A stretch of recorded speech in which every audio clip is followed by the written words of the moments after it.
chegou a acompanhar, viu a seleção? Não. Ontem? É. Não, porque eu sinceramente não me entusiasmo com a seleção brasileira. O que você está achando da seleção aí? Não me provoca nenhuma emoção. Aliás, no horário do jogo eu estava no computador e depois eu fui caminhar. Tá certo. Bom, e de uma certa forma estava cornetando também no computador. Porque... Mas você não foi lá no estádio, não? Não, pelo amor de Deus, pagar R$80 para ver aquele futebolzinho não é possível. Eu acho que os nossos jogadores deveriam ter um pouco mais de consciência daquilo que eles estão fazendo. Apesar das vaias, né?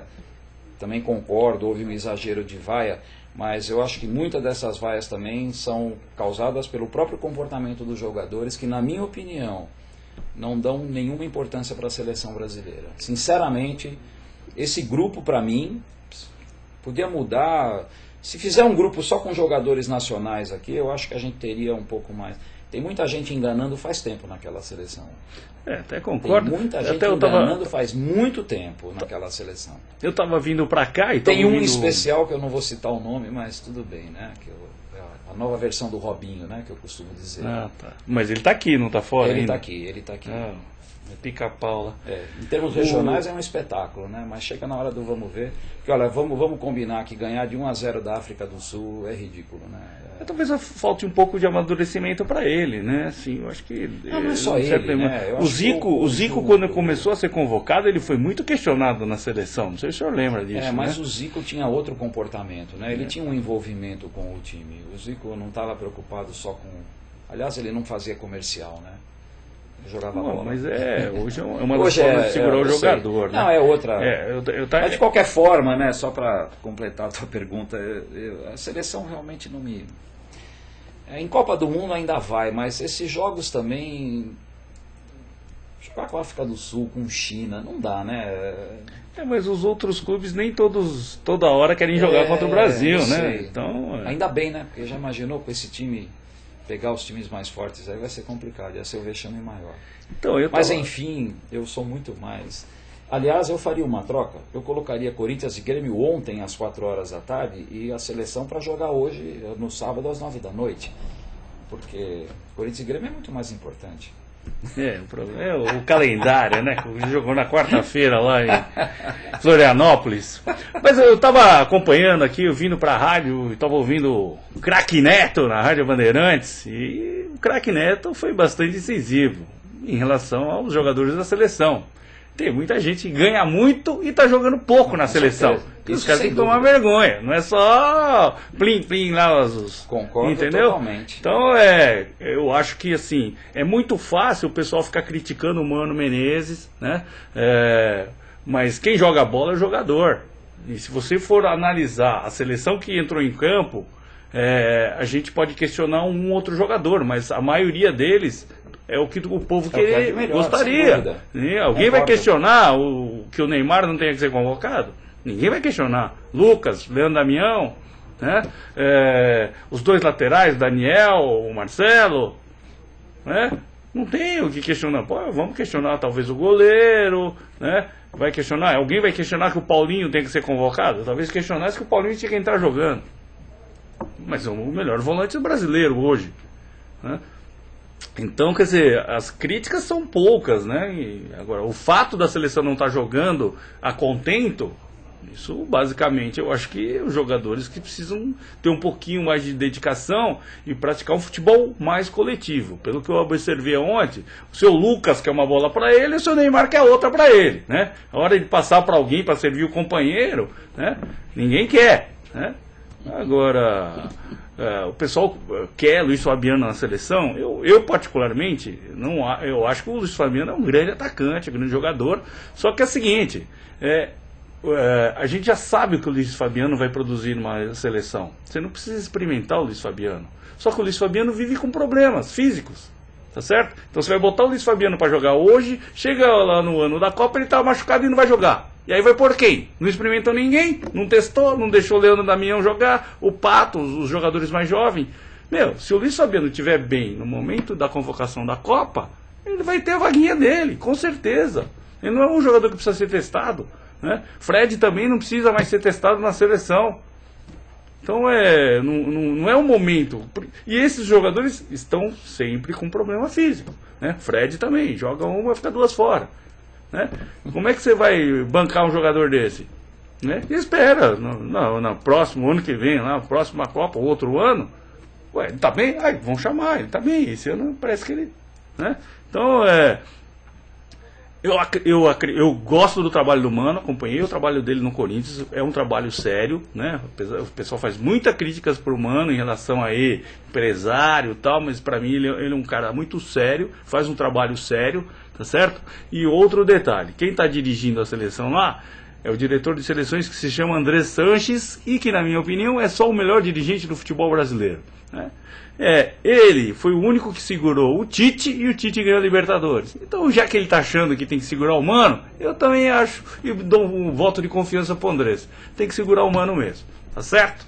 Então, chega de seleção. Agora vamos tocar mais Corinthians aqui. O professor Rose, o que você está achando do momento do Corinthians lá? Perdemos o Figueirense, aí daqui a pouco vamos jogar contra o Grêmio. Acho que é meio natural, né? Claro que a torcida gostaria que o time tivesse sempre ganhando, mas eu acho que a comissão técnica fez um planejamento, está seguindo esse planejamento, e como o Corinthians, claro, investiu tudo na Libertadores, e isso sempre tem um custo, né? Você investiu numa competição muito forte, a outra competição, até para você preservar os jogadores para essa competição mais importante, teve um custo do Corinthians não ter começado bem o campeonato.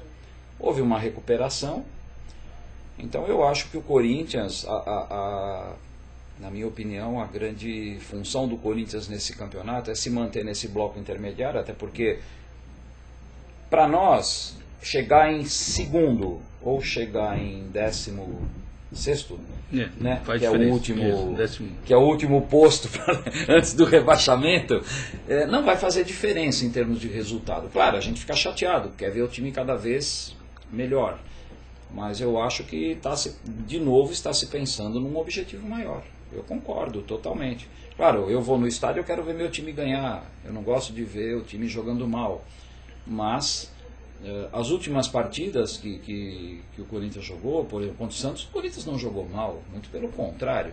O Corinthians jogou muito bem, foi assaltado. Sim. Assaltado. Aquilo foi um assalto à mão armada, porque ele estava com a bandeira na mão, né? Contra o São Paulo, o Corinthians jogou muito bem e teve a chance de decidir o jogo e não decidiu, e o São Paulo depois virou. Mas o Corinthians jogou bem contra o São Paulo. Contra o Atlético Mineiro, o Corinthians fez uma partida muito boa. Muito boa. E contra o Figueirense, até pelas circunstâncias, o time totalmente descaracterizado, tomamos um gol ali a 1 minuto e depois nós tivemos várias chances. Mas eu acho que está no caminho certo, eu acho que é isso mesmo. Tem que pensar na competição mais importante. Já que o Campeonato Brasileiro, para nós, nesse momento, não serve para nenhum objetivo futuro, estamos na Libertadores... enfim, só tem que tomar cuidado para não passar sufoco lá embaixo, como o Palmeiras está passando, né? E para o Palmeiras também esse campeonato deixou de ter um objetivo maior. O Palmeiras está na Libertadores. O objetivo do Palmeiras é não cair. Então, mas você vê, mas esse cuidado que tem que tomar. Nós não podemos correr esse risco, né, de ficar acreditando que, não, como aconteceu em 2007, né? Não, a gente vai ganhar, a gente vai ganhar, a gente vai ganhar. Sim. E foi chegando no fim, e aí chegou na última rodada, tinha que ganhar e torcer para um monte de coisa acontecer que não aconteceu. Não ganhou e não aconteceu um monte de coisa. Mas eu acho que o Corinthians não vai correr esse risco, não. Eu acho que o time está se acertando, eu acho que essas mudanças que o Tite está fazendo são importantes, até para colocar outros jogadores em condição de jogo, né, para experimentar. Eu acredito que mais para o final do campeonato, o Tite deva retomar o time até para ir preparando para o Mundial. Eu acho o que o pessoal esquece, né, e que eu acho que gosto de lembrar, é que assim, o Corinthians perdeu e o time teve algumas mudanças, né? Então o Corinthians perdeu um zagueiro, perdeu um meia, tá certo? E a frente também mudou, o ataque. Então, quer dizer, os 3 setores do time mudou, tá certo? Mudaram. Então, quer dizer, essas peças têm que se encaixar novamente. Então, o estilo de jogo, o Castanho é um zagueiro mais rápido que o Paulo André. Sim. Que tem um pouco mais de categoria para sair jogando e tal, mas o Castanho é um zagueiro mais rápido, né? O Alex era um jogador muito mais dedicado ao time, à parte tática, do que o Douglas é, né? O Corinthians ganhou em criatividade com o Douglas e perdeu no aspecto tático com a saída do Alex, né? E na frente o Corinthians está tentando se acertar, porque trouxe um jogador de área, de referência, que é o Guerreiro, só que ele não consegue jogar, que ele está sempre na seleção, ou está machucado, né?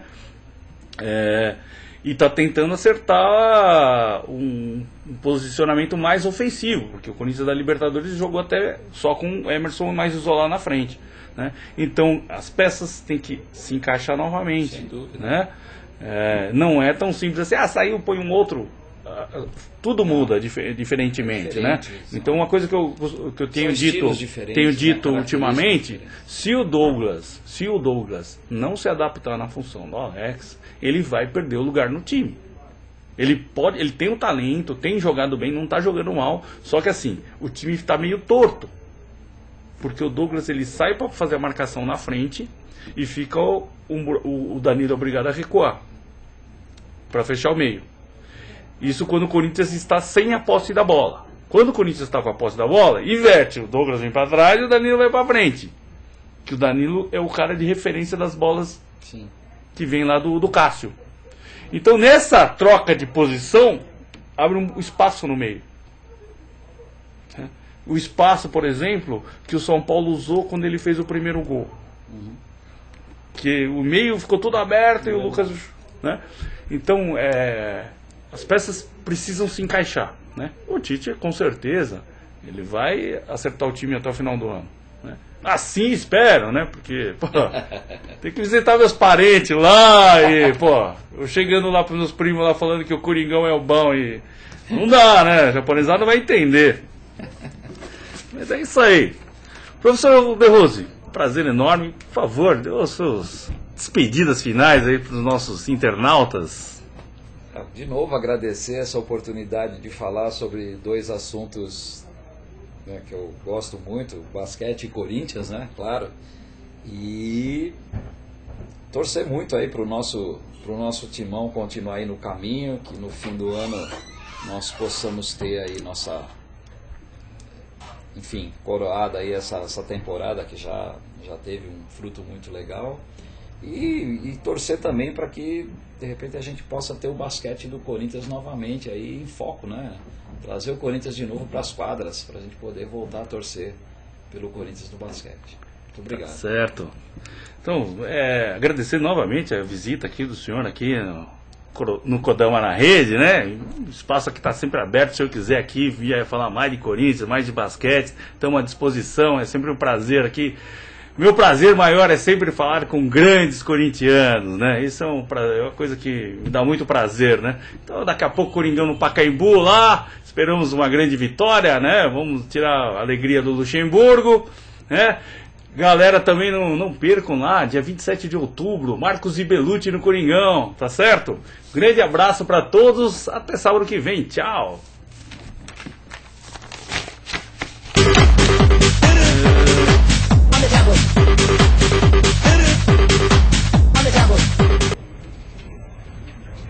Poupança programada, investimento garantido. O consórcio é a modalidade de compra preferida daqueles que desejam planejar o futuro. Além da aquisição de bens, o consórcio mantém o poder de compra do cliente, sem riscos de perda de capital e sem juros. E para assegurar uma vida rentável e com tranquilidade, o consórcio acumula ainda mais vantagens. Novo plano sob medida. Rodobens Consórcio.